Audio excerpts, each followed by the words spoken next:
Everything that can go wrong went wrong in those days. We did. I sat right here in the studio one night and tried to demonstrate how to use an ATM machine. Couldn't get it to work. Oh, this is on the air? On the air. It was a new big breakthrough in banking, and they were going to be on every street corner, and we have one right here. And I took the card out. I couldn't get the damn thing to work, and there wasn't anything I could do about it.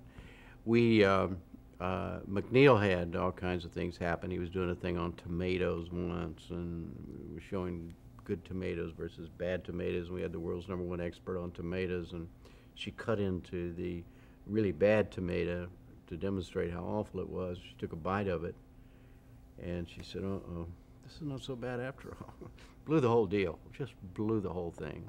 We did a program one night on Pringles potato chips. I can't imagine why we did this. We did an hour, 30 minutes on vegetarianism. We did a lot of strange things in those days. We had, you always have when you do live television. You have the potential, first of all, the guests not showing up. For instance, one night I was about to, it was right before a holiday, and a man's name's come up before, John Tower, senator from Texas. It was going to be him and a liberal Democrat. They were going to talk about the state of America or something like that. It was for the 4th of July or something. The other senator got sick and couldn't come. And so we had to make a decision. John Tower couldn't have cared less whether to go ahead and with him by himself or run a tape from a previous thing and not have a live show.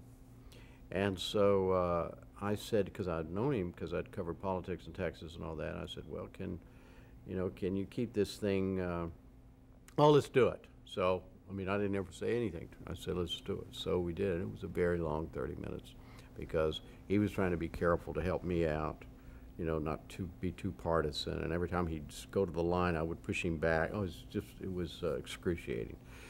But things like that, guests not show up, lose an interconnect, a connection to some other city where you have 3 guests sitting, and then you can't get to them. One time in New York, we had some AIDS demonstrators got in the studio and handcuffed themselves to MacNeil's chair.